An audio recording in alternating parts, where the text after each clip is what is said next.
So hey guys, welcome back to our channel. Hope you have a wonderful day.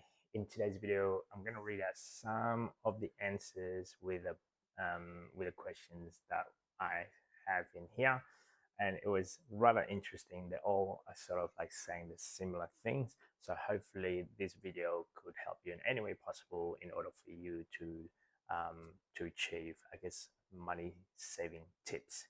So the question goes, what are some best money saving tips? One person said, on every payday, I usually move half of what I have left over from the last pay period into my saving account. I do this in a regular basis. So when I receive my paycheck, let's say, call it whatever the amount it is, if I have the um, leftover coins, let's say, if I usually distribute that leftover into three different ways. So one of them would be, I guess, an emergency fund. One of them would be a saving account for a bigger emergency fund, and the other one would be for investing. So those are the three ways that I actually do it every week, without a doubt. So and I usually round it up. So let's say if I have $200 left over at the end of my paycheck, I usually round it up to $300. I can just split it into three ways. This gives me a habit of, okay, then so I'm on track to do renovation on the house, and then emergency fund or holiday fund or so, and then leftover a certain percentage of that have to go to investing. So not only I do a regular contribution on our investment account, we also have whatever leftover coins that we have throughout my paycheck. The next one is buy used cars and never new. Now, we had never purchased a brand new car until such time as we actually bought our Tesla. Um, I agree with that, especially depending where you at lifestyle wise or where you at financially. Um, but I do find that it is actually quite nice driving a new car. Would I do it again? Probably not. I'll probably buy a used car roughly about 3 to 5 years old or so. Looking at the value of the brand new car on a second-hand market, it is dropping dramatically. I mean, now when we bought up our vehicle, it was a regret, a little bit of regret, because when we bought it in New South Wales, it was roughly about $80,000. Now you can get a brand new car for about $60,000.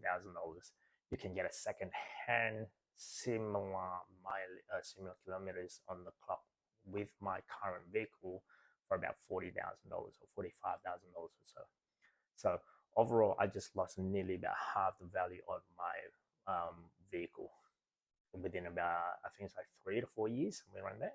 So yeah, definitely second-hand car is my next one. Always ask yourself, do I need it or only want it? Definitely every time I go out shopping, I always thought about that. Is this a want or is it a need? Because if it's a want, I used to usually just delay and delay and delay. But if it's a need, definitely I just buy it straight away with no question asked. For example, would be your grocery shopping. It's a need. You're going to need to eat. But having a takeout or eating a takeout, that's a want. So next one will be live below your means.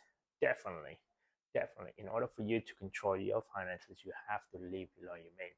I still do this to this day. I had a colleague, I was speaking to a colleague, and goes, when we passed a certain, I guess, a cafe, it was like, oh man, I love that cafe, because every certain couple of weeks or so, I usually go over there to treat myself, by this, by that. And I'm like, how often do you do that, eating at a cafe?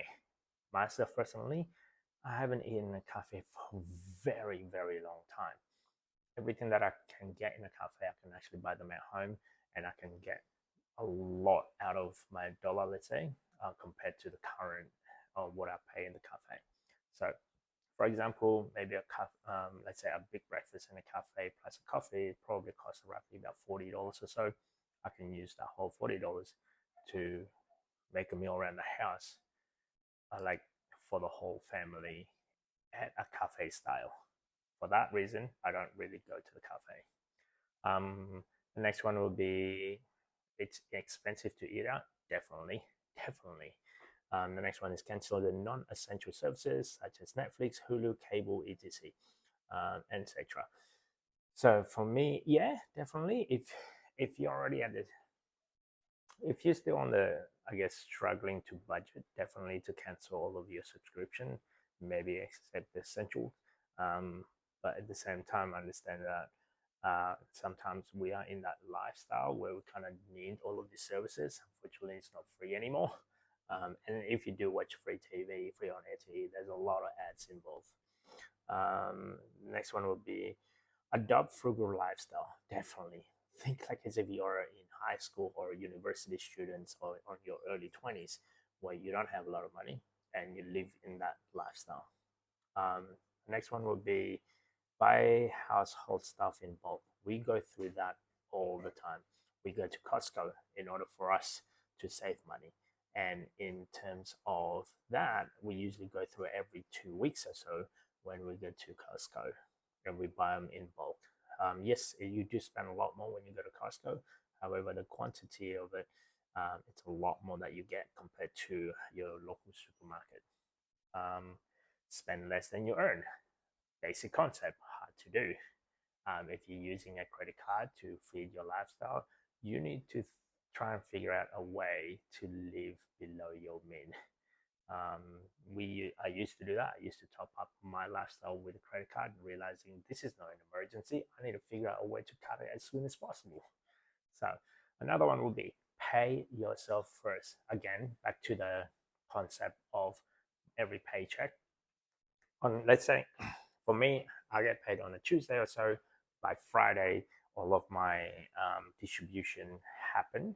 So because I waited until Friday because of the following. There's certain days that it might be a public holiday or someone away or something happened around the work. I didn't want to go to it straight away on the next day. So instead of that, I waited until Friday. So that way everything's clear out throughout the work. And then on Friday, then I distribute our investing expenses that I need to do typically every week or every paycheck. Then when I have leftover until the next cycle, let's say $200 or $275, let's say, that would be distributed three-way by the end of the week again. So write down everything that you're spending your money, and always live below your means. Definitely make more money than you spend. Again, basic concept. If you earn too little, maybe consider looking for a different job or a different career. The other one would be having a second job or so, or if not, doing something on the side in order for you to achieve an extra income somewhere. Um, Budget and always keep track on expenses. They're all kind of related to each other, from what I can see. Budget as if your life depend on it. That's definitely true. So our lifestyle is based on what's happening around our money. So we can't have, let's say, if we have a budget of certain amount, like dollars, let's say, we don't expect to have the expenses or lifestyle that is be a lot more compared to what we actually earning. So in order for you to do that, you need to increase your income. So yeah, that's just I guess the basic point, guys, of what are some of the best money saving tips that I've found, and I actually utilize that in a real life environment. If you like this type of content, guys, don't forget to subscribe, comment, and I will see you on the next video.